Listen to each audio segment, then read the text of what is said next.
Hey guys, hope you're all doing well.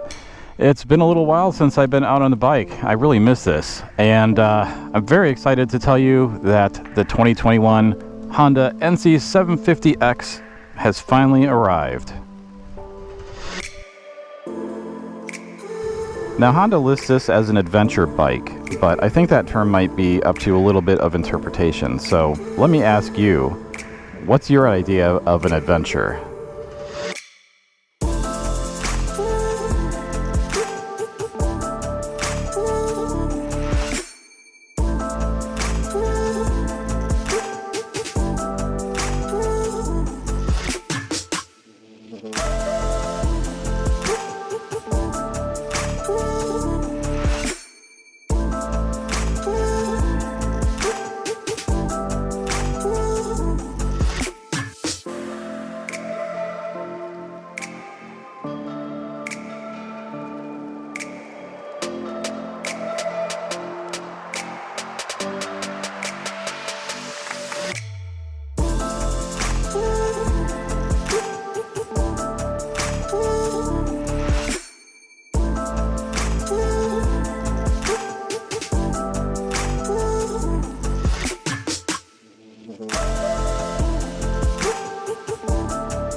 Before I get on the bike, I just want to point out a couple changes from last year that I really like.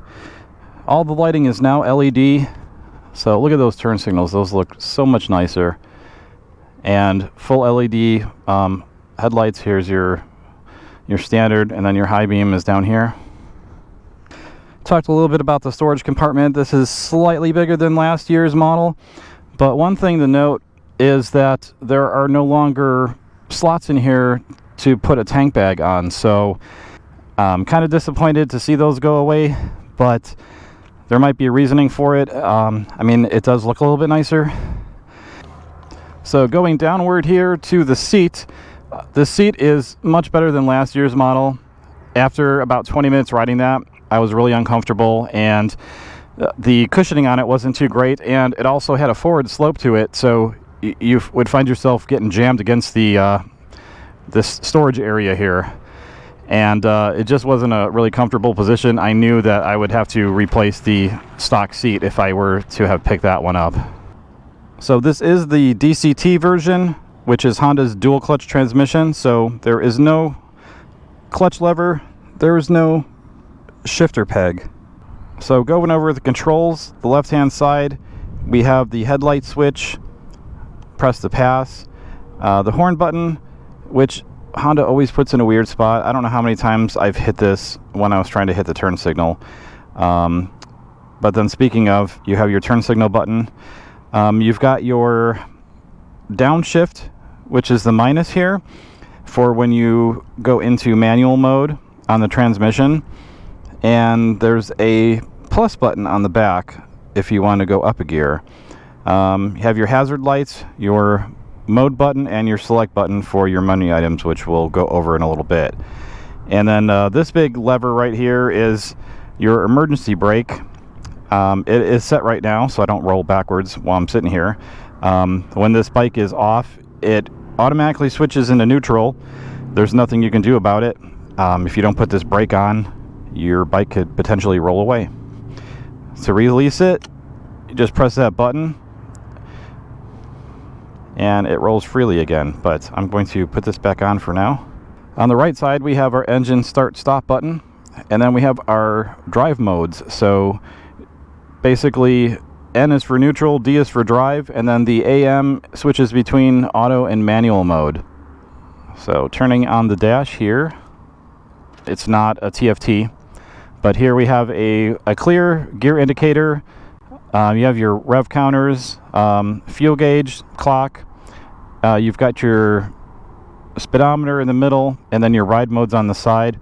You can change these options at the bottom here. Right now it's set for you know, total mileage, your odometer, and then miles per gallon, which I just reset that, so it's 0 right now.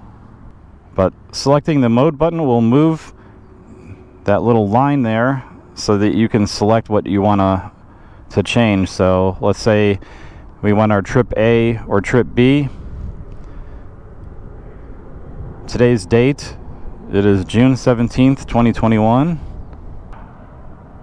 So if I put the little bar next to the modes, then you can see we have a user mode, which is customizable.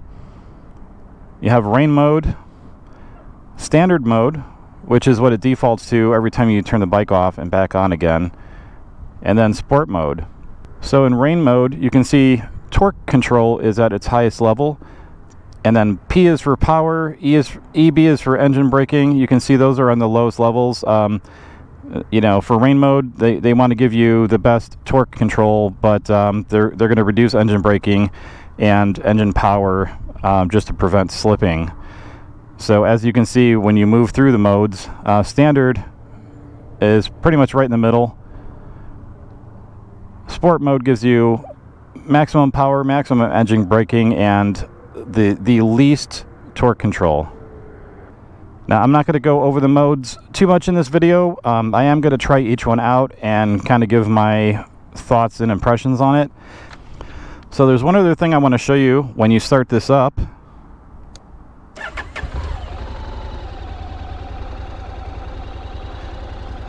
I'm going to switch this into drive. You can see it goes into first gear, and then it adds another riding parameter in here with the letter D, and that's your DCT mode. So that can be set from levels 1 to 4. If you increase the level, it increases the engine revs. So if you're not familiar with the NC750s, this up here is not the gas tank. It's actually a storage compartment. So if you put the key in, turn it to the right, there is a 6-gallon storage container up here, and it's big enough to put most full face helmets in here. So this little wire hanging out of here is the pigtail for my battery tender, and the dealer installed that. That does not come stock. I don't know if you can see over here, there is a little rubber piece. If you pull this out, you can install an aftermarket USB charging device. So it doesn't come stock. It's about $35 if you want to order one. The install isn't too bad. There is a pre-existing wiring harness that it plugs into. So I'll be doing a video when I get that in stock. Now if you turn the key to the left, that pops open the passenger seat here, and your fuel tank is actually under your seat. Now there are pros and cons to having this configuration here. The pros being that your gas tank is kind of protected a little bit. So a con that I can see is that if you've got a bag on here or something strapped down to these really nice grab rails, you're going to have to move it to put your fuel in there. So just keep that in mind. And also, the passenger pegs have little slots here, so you could always put hooks down to here if you needed to. So it's kind of cool. One thing I've always liked about these bikes, now I come from cruiser bikes. My last bike was a 2020 Harley-Davidson Street Bob, and I was getting tired of the cruiser bikes, the low-riding cruiser bikes. I have some back issues, and having a bike that's a little bit taller up is more comfortable for me personally. I can comfortably flat foot this with a pretty good bend in my knee. They did lower this, I think, an inch over last year's model, but to tell you the truth, it doesn't really feel any different when I'm sitting on it. I mean, I don't notice a lot of height difference. If I sat on them directly side by side, I would notice a difference, but after not riding that one for a few months and then getting on this bike, I didn't even notice it.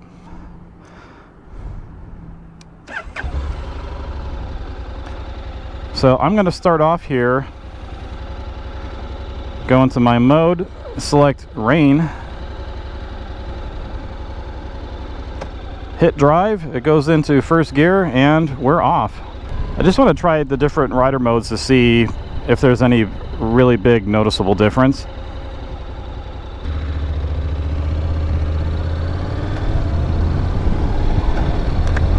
I noticed in standard mode and now in rain mode, the gears switch really quick. They do that for fuel efficiency for the most part. I apologize if it's if you're getting a lot of wind noise through this helmet, but I have a Ruroc Atlas version 2, and it's not the most airtight helmet that I've ever had, but it's really super comfortable and it's light, so it works good for the Arizona heat.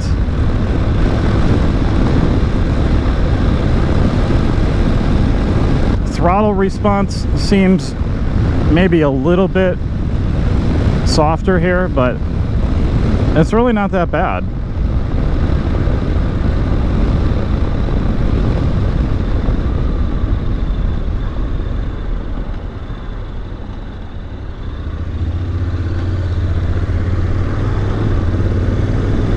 Yeah, you could tell there's a slight lag to it, like right off the line, compared to standard mode. So let me go back to standard. All right, we're back in standard mode. Yeah, I definitely like that better, but I would use rain mode if I was riding in the rain.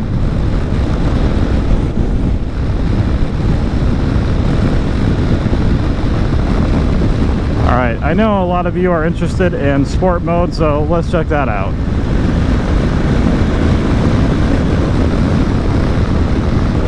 Oh yeah.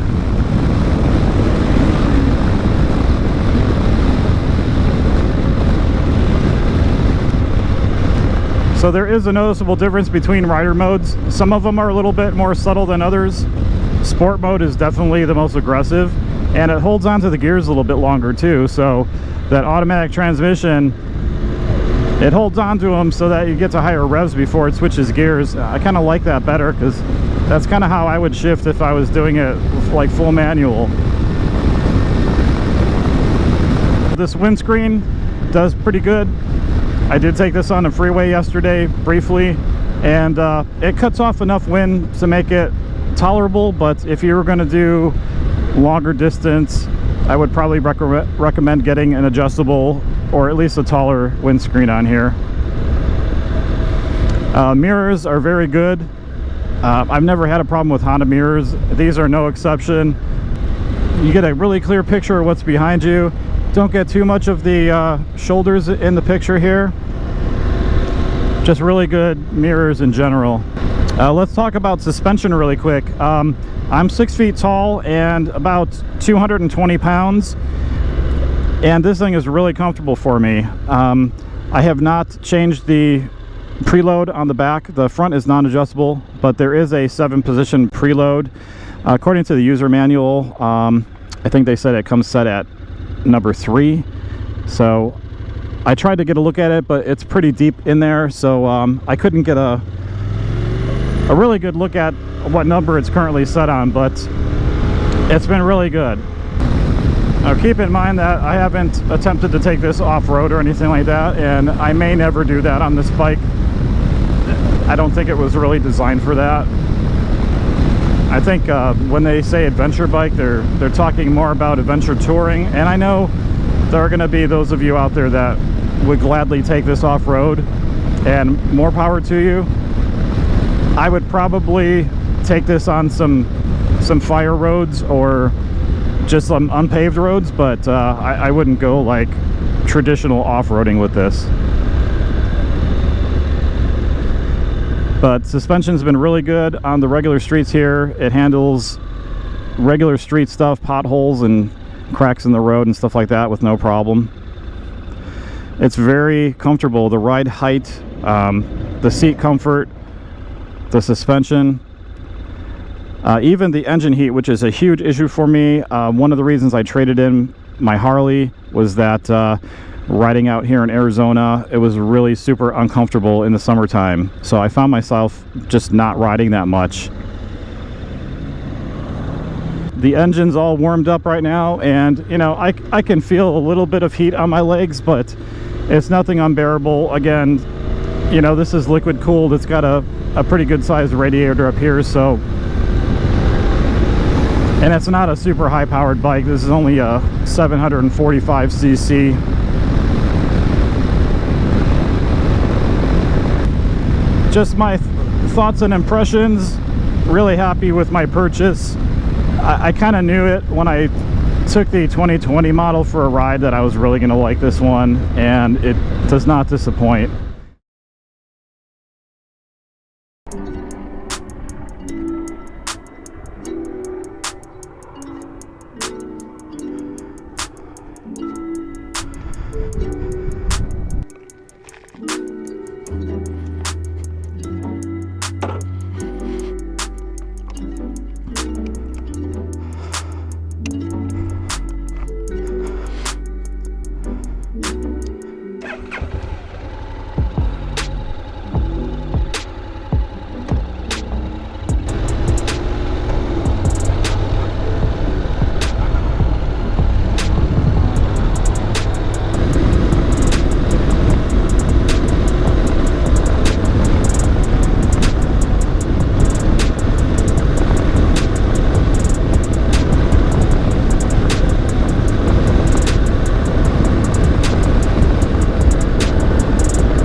That road was pretty rough, but the suspension actually does a really good job.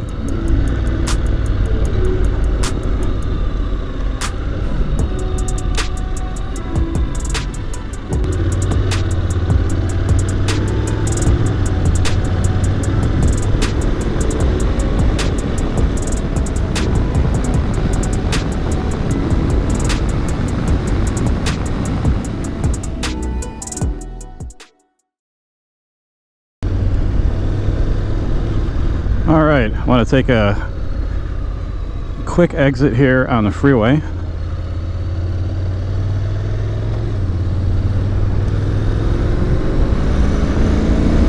Just to get a good idea of the acceleration on here.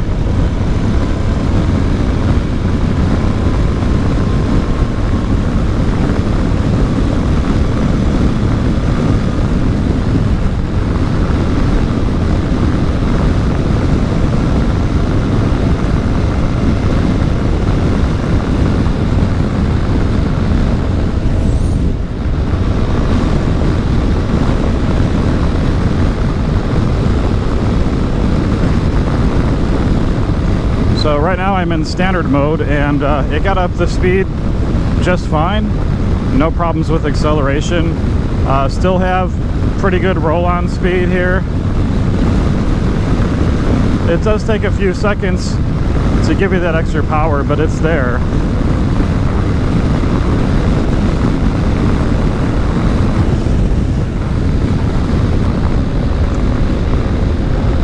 So one thing I have noticed, you know, coming from the lower seat height and heavier cruiser bikes, when you're riding in the open environment like this where you have a lot of potential crosswinds, I have noticed that the taller bikes like this one here tend to get blown around a little bit more. But it's just something you have to get used to, I guess.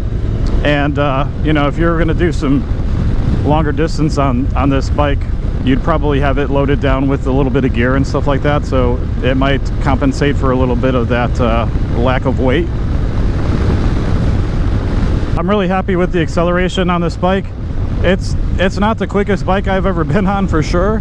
I mean, the Harley that I'm coming from had a lot more low-end torque on it, and you know, compared to this one, but it does a good job at most things, so I can't really complain about it. The stock exhaust on this bike, I think it sounds pretty good. I don't have any immediate plans to swap that out for anything aftermarket right at this time. I'm sure it would sound a lot better with aftermarket, but this one works just fine. Let's talk about the brakes on this bike. Yeah, the brakes are really good. They're not real super bitey or anything like that, and the front is just a little bit squishy, but I think once the brakes bed in, I mean, this bike only has 81 miles on it, so got to give it some time for those brakes to actually break in, you know, and I think they'll be a little bit better after that. I'm going to come in a little bit hot to this red light here and see how the brakes are. I'm going to start off back brake only. Not bad. All right, hit it with the front. Yeah, it's really smooth. Don't have any trust issues whatsoever with the brakes on this bike.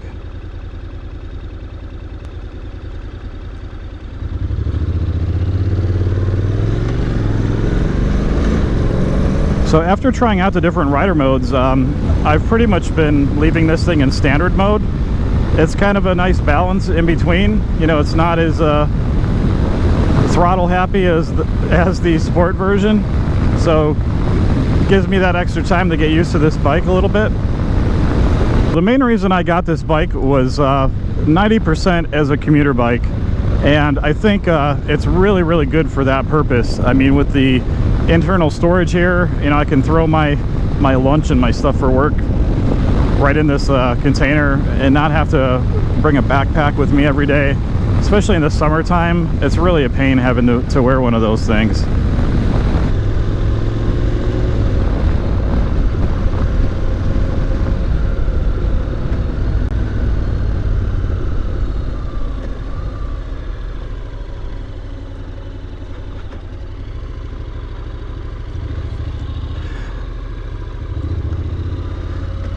Oh, just find a shady spot over here somewhere.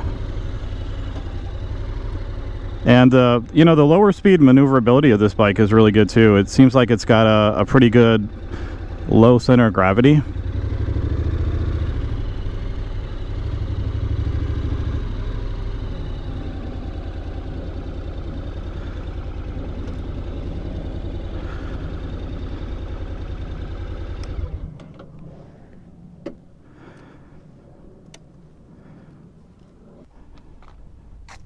Yeah, I think this is a nice looking bike. I'm really super happy with my purchase so far. This is day 3 riding this bike. I wanted to split this review over a couple days just to get a better feel of it, so I could give you an honest, you know, first impressions. And here's that exhaust I was talking about. So yeah, I don't think it looks too bad. I mean, it fits in really good with the styling of the bike, and I honestly like the sound of it too. Overall engine response, to me, this thing is great. You know, the heat is it's not that bad, especially for me riding out here in the desert. It's a big factor for me, and no issues with the heat on this bike. No real vibrations to speak of, and I mean, you know, it's got pretty good squishy rubber pads on the foot pegs here, so that might contribute to it too, but even the handlebars don't have really any vibration to speak of. You know, I haven't found myself in any situations where I required, you know, more power than the bike can provide as far as, you know, like passing or anything like that. As long as you know what you're dealing with, I mean, it's a 750cc, so it's not going to be, you know, a super sport out on the street here. So as long as you don't treat it like one, you'll be fine. Really happy with the DCT so far. I have ridden a DCT model before in the past. It was a 2017 Honda Africa Twin, and at the time I thought it was really cool. DCT seemed really clunky though. I think it was something I could have gotten used to, but you know, after hearing all the reports of the you know, newer DCT models being a lot smoother, I can confirm that it's a lot smoother than the 2017 model. It's still a little bit clunky, I'm not gonna lie. It's not intrusive or anything like that, but the first couple times you're slowing down and you go into a corner or a turn or something like that, and it shifts by itself in the middle of a turn, that's a little bit disconcerting. You get used to it. It's not like you're gonna get the wheel spin out from under you or anything like that. Once you know it's gonna do it, it's really not a problem, but just a little FYI for you guys. The other thing about the DCT, even when you're in full auto mode, the paddle shifters still function. So if you're coming in a little bit hot to a corner or something like that, or about to make a turn, you can downshift ahead of time and kind of use that engine braking to help slow you down a little bit. So I have been using that quite a bit, and I like that function because as soon as you get through the turn, give it some more throttle, it kicks back into automatic mode again, so it does its upshifts on its own again. So it's really cool. Really liking the DCT. So color options for this bike in the US, Grand Prix Red. That's it. You're looking at it. That's all we have available over here. So if you want to do anything other than red, you've got to do your own modifications. A quick couple pros and cons. Pros for me, the LED lighting, it's awesome. The standard windscreen, even though it's not the greatest windscreen, it's nice to have something on there. So I call that a pro. The built-in storage, very useful for me. I'm going to use that a ton. So I definitely think that's a pro. The DCT on here is awesome. It's a higher priced option. I think it's about $700 or $800 more for the DCT version of this. It's totally worth it though. Especially for me, I do a lot of commuting, and to have that DCT for the stop and go traffic that I have to go through, it's nice not to have to wear out your clutch hand, you know, when you're going in slow moving traffic. So I definitely waited for this particular one. So let's talk about a couple cons on this bike. There aren't many, but I've got to say it's nice that they put a windscreen on here, but it would be nice if it was adjustable. That's all I'm going to say about that. And my biggest gripe, I wish this had a TFT instead of an LCD display. So hopefully Honda can step up their game a little bit on the display. And quick mention, this bike does not have cruise control. I feel like that's definitely a miss on this model, considering the target audience it's going for. And the final gripe that I have, although it's minor, I really wish they would have done something with the box swing arm on here. I just think that's kind of ugly. The rest of the bike looks so nice and streamlined, except for this. So those are the only cons I have for now. The list is really small, but so far I'm really happy with my purchase, and I will keep you guys updated on future videos. One other quick note, we do have some limited edition KSSTUDIOS Moto key tags available to remind you to be adventurous. And that was kind of to commemorate the purchase of this vehicle. So if you guys are interested, we've got a limited supply. I think there's probably 30 or 40 of them left. So first come, first serve. And if they go well, I'll order some more. But again, if you have any questions or comments on this bike or something you want me to review on it, please let me know. Reach out in the comments, and I'll see you guys on the next one.